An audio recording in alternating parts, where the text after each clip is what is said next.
What's going on, workforce? Brian and Chris here, and today we're actually going to be doing a focused topic on the state of PvP now that 6.1 is out. Next week we plan on diving into kind of our overall thoughts of the patch. I haven't played the PvE stuff. No raid, no dungeon, no story. So I'm kind of in the dark, namely because I've been absorbed by PvP.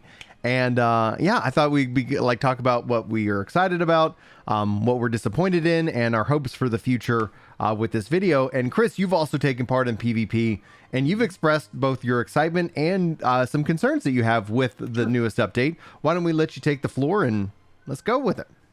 So, first of all, it's incredibly fun. It is like, if anything could be objectively fun, it is objectively fun. Fun on a bun, baby. And so that is great. Yeah. Now, is it balanced? No. Like, is there an unlimited number of maps? No. Like, you end up in matches where, like, it says it's ranked, but then, like, somebody just comes in and they're just one-shotting your whole team everywhere, and you just get rolled. But those matches end in, like, a minute. They end in a minute. Yeah. And, like, sometimes you do the rolling. Sometimes, like, you're just like, wow, we are not being stopped. Like, we just march all the way up the field, never slows down, and then it's just over. Yeah. We had one where it was stealth capped. We were fighting in the middle, and, like, one of our guys just carried it up, and then it just ended. Like, he just carried it the whole way by himself through the checkpoint and everything. Right. We just 4v5'd in the middle. And that I've seen that happen too, where it's like, no one's go, just go, because all you got to do is get the point. It's like, and like Frontlines, like, some people just don't die. Frontlines is drastically different. With Frontlines is chaos, and Crystal Conflict is order. Like, if you think of, like, in terms of Final Fantasy themes, Crystal Conflict is order. It has a objective and set rules, but now you step into Frontline with all the new PvP abilities, and it is just chaos, and it is so much fun. But that leads me. The change? Oh yeah, I've been in Frontline, dude. I've just lived and breathed PvP this week. Like, whether I haven't streamed much. But it's literally just like, oh, kids are asleep, Julie's asleep, PvP. Like, it is that good. Like, and maybe it's that good because I've just been so hungry. And even if you rewind years ago on this channel and go back to our original videos, they're knocking it out of the park in terms of just ease of getting into PvP when you want to PvP. And I think that's essentially kind of like, despite series and despite like any kind of systems that support and incentivize PvP, just the fact that I feel like they fixed the de-incentivization, which was that wait time. Like, no one wants to wait around 15 to 30 minutes for a match that's going to last, 15 to 30 minutes. 6 this morning. What's that? Like, I watched Ren wait 6 minutes for a match this morning. In Crystal Conflict. Really? 6 minutes? I wonder if they were having some matching issues, because... Well, he's ranked, so, like, as you work higher in the ranks, you're going to be limited against the ranked people. But that is there will be a point where this slows down. It can't maintain 15-second queues, because what happens is some people realize, I'm going to go back to doing other stuff. I've seen people say, I'm supposed to be doing MSQ right now, but I want to do PvP. At some point, they're going to go, you know what? I do want to finish my MSQ. And so as people pull back, either to play other games or to play other content, when Ultimate comes out, anybody interested in that is just going to get yanked out of PvP for whatever hours they do Ultimate. Mm-hmm. And if they prog on Ultimate 6 hours a week, that may be all the time they have for 14. Yeah. And so they may disappear for a couple months. Right, but you don't actually need...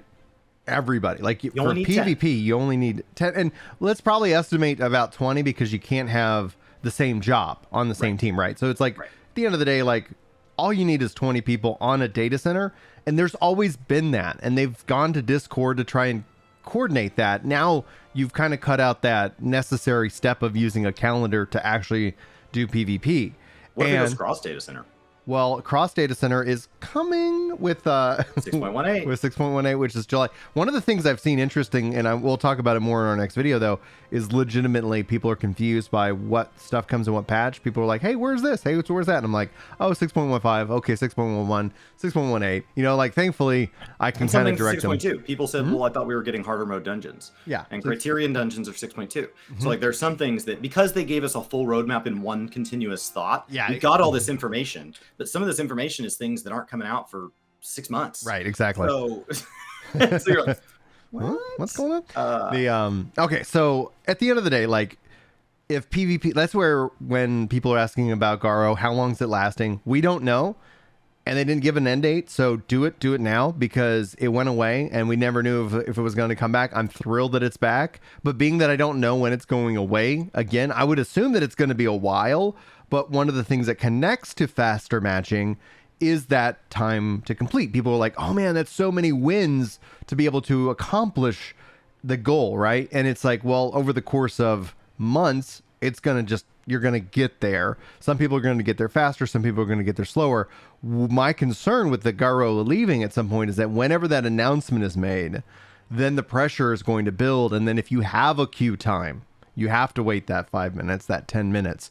That's going to add unnecessary pressure that doesn't need to be there. And that's why I don't like that, that kind of the FOMO, the fear of missing out. Like, oh no. So if you have an interest, be sure to just, if nothing else, like be sure to check into PvP once a week or something like that, just to see if you can't make a little progress here and there. And it's going to happen given enough random dice to rolling the team. Now, here's the one thing I would love to see. Like, there's a lot that I want to see, but like a quick change that I think they can make, I think casual should be at least duo queue. Right now, yes. Ranked and solo, ranked and casual are solo queue, and I'm fine with ranked being solo queue. Like, okay, that's there's an argument. No threes, no fours, no fives, just twos. Because the moment you allow threes, it is theoretically possible you're on a team of 5 singles against a team of 3 and 2. Yeah. And that becomes really unfair. Really unfair.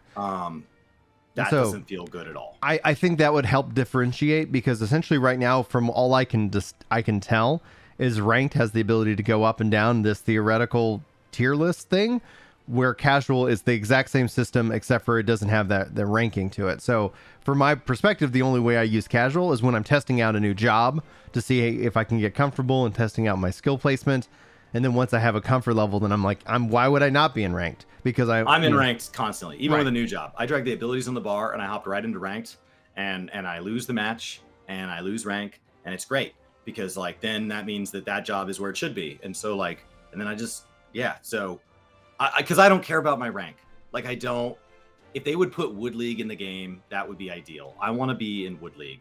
Yeah. Can we go below bronze? Like, let's give me Tissue Paper League and put me in there. Let's just beat on each other. Get out of this. Everybody in there doesn't even have all their abilities on the bar. It's fine. Yeah. That's the level of PvP. And like, I'm having that much fun. Like, I don't need to be good at it. As opposed to, there's so many other games in my life that like, if I'm not going to get good at it, I don't want to play it. Yeah.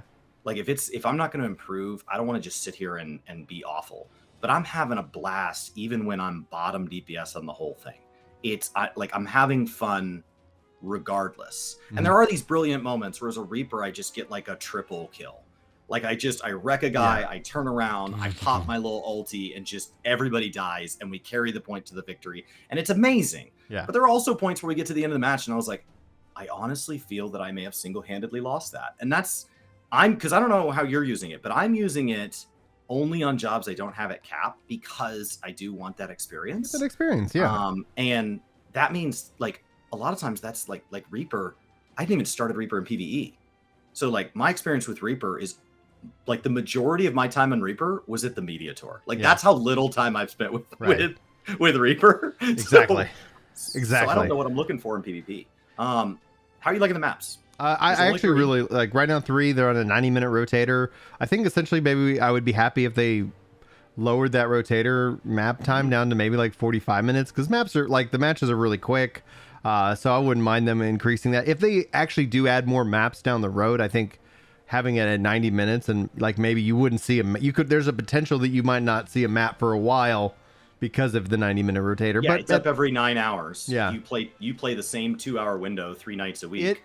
I haven't seen that map in months. It's so good that I wish that we would come up with basically a set of rules for Frontlines and then do the same concept. Frontlines is the same set of rules across all of the modes, and those are just the different modes that we have now are just the map. And I would love to see that aspect made there. In fact, the other thing, like I talked about the solo and versus the duo queue, I want to see cohesion across Frontlines, Rival Wings as they bring back Feast, etc. And what I mean by that is that in Feast, when you knock somebody out, there was like applause, and they have a little thing up there. They have that in Crystal Conflict, and it's kind of a log. I think that could be a little bit more done up and flared. And then essentially the UI and the elements that they've created, they need to go into Frontlines.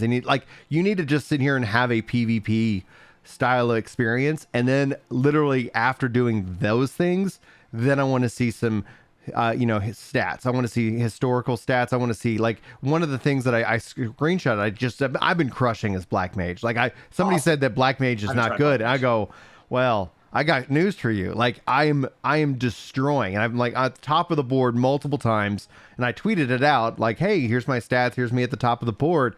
It'd be great to be able to have this history, to be able to track how many kills and deaths and averages, like what all that is over the course of my career, over the course of my season and series. Like, they're like, I haven't tried Black Mage. Oh, dude, it's cool. You got to know what you're doing, because like you'll like read your tooltips. Like, that's all I can say. And all of a sudden you're like, oh, this to the kill shot. Like, it's like, do this combo, ultimate. Cool. Do this combo, You're just like, and if nobody's messing with me whatsoever, like, I'm just letting everybody be up in the front, and I'm just like, here, oh, killed. Like, it's so satisfying. I watched Rin kill a whole team as Sage. Yeah. I've done this summoner. Like, I literally haven't finished my Sage yet, and so I was like, oh, I should get those PvP actions on the bar. It broke everybody's bars, by the way. So anybody who's never done PvP, the PvP actions are their own thing. So you go in, you have an empty bar. But for some people, they're like, but I have done PvP. You also have an empty bar, because they changed the abilities so much, they just wiped your bars. And I had a lot of like macros for mouse over, because I prefer mouse over healing in PvP. And so even my white mage bars, they look super weird, because you end up with a bunch of broken macros. Mm-hmm. So I do have, like, there's abilities that like my damage abilities were not macros, so those are just empty squares. Yeah. But then anywhere I had a macro, those are all screwed up. Mm-hmm. So it's just be aware that there is a little bit of prep there. I agree with you on the map shortened time. I don't want it to be a random map, because I don't want people leaving if they get a map. Oh, I don't like this map. It's beta. I know they're trying to get a lot of feedback, so I think it's great that they kind of push us onto the maps. But I think something closer to like the gate timing at 20 minutes, so it's kind of 4 matches, or like if you really don't like a map, go do your leveling roulette, come back, it'll have swapped. But like, not something that people can just sit out. Like, if you do want to actively PvP, you're likely going to play a little of every map. I think that's really good. Mm-hmm. My least favorite's the wind one. My favorite at first was the basic one, because I just thought, like, this is a chance to really get to know the mode. I usually like that in most games. Like, let's start vanilla, because otherwise I'm having trouble isolating what's me and what's the game. But I love the fireball.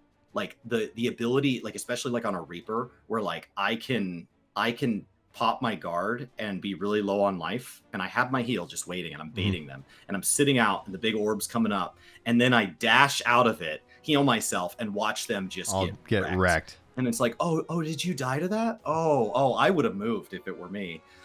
It's so satisfying. So here's my most controversial thought, now that we're like past the majority of the people who are going to be mad about what I'm about to say have left the video. If you're still here, by the way, be sure to comment. Whoa, spicy take, Brian, in the comments. Just see what it just spicy take, Brian. Let's see that in the comments. But the plates are, I want them in PvE. I want them everywhere. I want whenever they better be, like, because they're phenomenal. That's where they're headed. Right. I love the plates. So here's the next thing. Here's the real spicy take. I think PvP job identity it is far outstripping the PvE job identity. So when we talk about homogenization, like we covered in the last video, I think because of the reduction in skills actually, and the 5-man teams literally then takes PvP and actually brings in so much flavor. When I'm playing Red Mage, Summoner, Black Mage, just focusing on the casters, they're all dramatically different. They all have their strengths and weaknesses, and I absolutely freaking adore that. And then all of a sudden, the more I play it, I am actually more into PvP than PvE, and I'm distanced. Like, I really wish I could take my PvP setup and actually make that the way that the game played. Now, I'm sure that there's, like, pros and cons, but I'm just saying, like, and I don't think they're going to do exactly what I just said, but at its core, it makes me want 5-man dungeons 1,000 times more than I ever have. The plates, I want them in, and then I love how the jobs feel so unique. and at the same time, like not necessarily like, oh, that's you don't want a red mage, or you don't want a black mage. But that's just me. What do you think? Yeah. So there's a big Aethernet sponsored nonstop event where it's 24 hours a day for 2 weeks, sponsored by the Pray Lend Me Your Ear Picture people. Mm-hmm. And I think it was Intua's stream, and somebody said about PvP, the jobs in there don't feel balanced, but they feel like they have their fantasy identities. They like do. If each job had a dream, like if each job got to describe itself, yeah, it's describing its PvP self. And in reality, it's a much more muted, toned down version of that that's more balanced, more well-rounded. Yeah. But that when you go into PvP, like Black Mage is like, I like big booms. And Red Mage is like, oh, I'm all about like, am I feeling like the white aura or the black aura? And you literally have like a ley line thing underneath you that tells you where you're at. And when I'm in like the black aura, I've got like I can go pop it on them and they take more damage, and then I have this massive damage. But when I'm in the white aura, like I'm incredibly defensive. I'm this weird, like almost like blue mage tank type feel. Yeah. Where like people are all pounding on me because it's like, oh, it's a clothy magic. Let's wreck him. Let's get him. And when I have like the white aura, I'm like, no, I'm in healer mode. Yeah. Like this is very cure, very holy. Like bring it. I've got shields, even my melee like combo. Every time I hit you, like I'm getting the barrier, like I'm just like yeah. And so like if I spend the whole match in the white mode, I can sit on the crystal and just not die. Yeah. Unless somebody else is. And like I'm because I'm switching jobs. I don't know what I'm doing, and I'm terrible. I'm in low league, so like I'm not in danger of anybody who truly understands all their tooltips. So I'm sure some people are like, well, no job can withstand 3 people. It's like, well, in my league they can. I recommend ranking down. Yeah, I'm having a lot of fun. The rewards.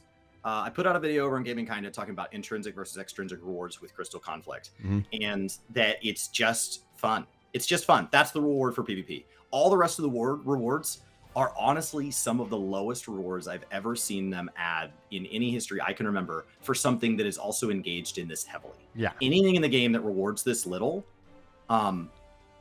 is dead content. And the fact that this is like I can't see everybody in the Wolves Den. I have to walk to see them all. This is like patch level content. Maybe fishing raids was the only other thing that got this level of response, but the experience for fishers was nuts. Yeah. They're like, the experience is terrible in here. The gil per hour is terrible in here.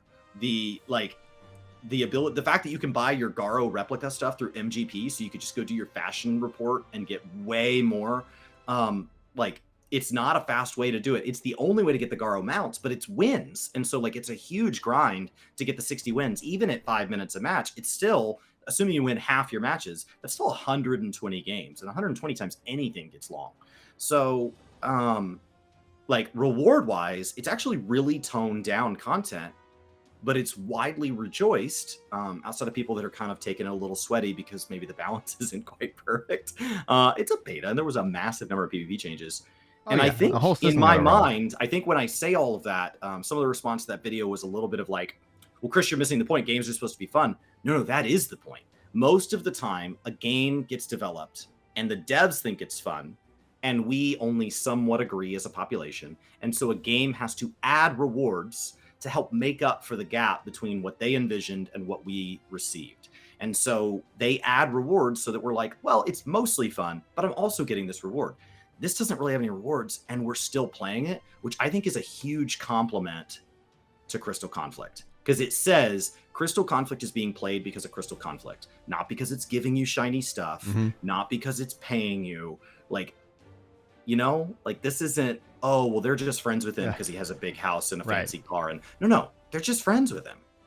I think this is where, like, when you talk about, like, you have the series, like, that's where it's really nice to see that whole evolution. And when you have the season that's just Crystal Conflict, makes me really want to say, like, when we talk about seasons and series, like, I really wish there was a cohesiveness across all of the PvP. And that takes back to the dueling circle, which is literally the only place where you can 1v1. And I think that I'd love to see that be able to be extended beyond that, as that, like, hey, let's go ahead and do a 5v5, duel out, in Limsa, like, oh my gosh, and people can watch and, You can even set up boundaries or something like that. But I think that will be, if they ever decide to go down that road. Seasonal event. That would be cool. That'd be really nice. nice. What if it toured? Like the fashion event, where you're sitting in Ul'dah on the fashion stage? That one just happened. Mm-hmm. There's just like a Brawlers Guild that travels city to city. Brawlers Guild, city to city, yeah. You can't call it Brawlers Guild because that's an actual piece of content from WoW. But yeah. So I don't know. Maybe it could be hosted down in the Paladin area down there. Why not? Yeah, the Coliseum. That'd be cool.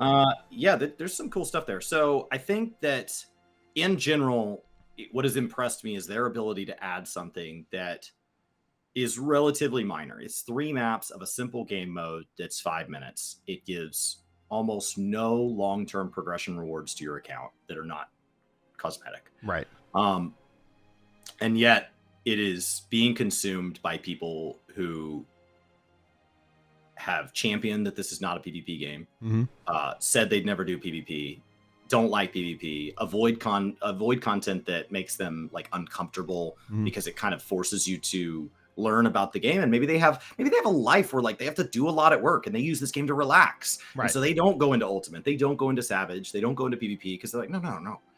This is something where like I understand it, I grasp it, and it's chill. And like they're sitting in PvP. So the breadth of people trying this out is absolutely insane. And like I have, it feels like over the last year, this has been the trend. We've been like, this is a paradigm shift. We described that with the Rich Cobb stuff. This was a paradigm shift. We described that with Endwalker. And so like, there's all of these things. And it's really exciting when it comes from the devs, because that tells me it's repeatable. Yeah. Rich Cobb's not repeatable. Like there's these certain moments where like, you can't create that. That was something that just happened and you need to enjoy it for what it is. The people who made this content still have other ideas and they're still working for Square Enix, which makes me really excited for the future of 14. Yeah. Hands down. I think this is where like the shackles are off, and having not played the story yet, having not done the raid yet, I'm very excited to kind of jump into that next week and then and kind of get that under my belt to see essentially like, okay, what is this as a story shifting, as a paradigm shifting kind of aspect. But PvP knocked it out of the park, and I just want them to continue to take what they've got and then, kind of iterate and build on it, because I think essentially then you could end up having a very healthy game, because one of the things you bring up is like, yeah, when Ultimate's out, when all these things are out, but at some point, like PvE content is like, yeah, I've done the dungeon a handful of times. I've done that raid enough. I've gotten the rewards from it. I don't need to do it again right now. And so then you then shift into like, well, I can PvP, like boom. And so I'll, kind of carry it through. And then what will be a really interesting test is kind of my final thought is when we get the next Moogle Tombstone event, like what is PvP then also still connected into that? And then all of a sudden I'm like, am I just like now benefiting dramatically, where from the PvE side, I'm like, if I need experience, I'll go into it. But if I don't, I won't. So it's like, all right, but this could end up being something, a kind of interesting look here as we get ready for 6.2 at the end of the summer. So anyway, Chris, you got any final thoughts before we wrap up the video? No, I'm looking forward to getting through the story next week to shout that out, seeing the Alliance raid. In addition to that, I encourage anybody who hasn't to go do MSQ Roulette and try the new Praetorium, try the new Castrum, try the new Porta trial. The new game plus thing, like people are like, how do I get to Reddit to 10 and the new final fight? And it's like, well, you gotta do new game plus through that whole last chapter there. Yeah. And so that's a bit of a journey. You got to do the last chapter of 2.0, not the patch content, but the last. And so that's a bit of work there. And then go run some old dungeons.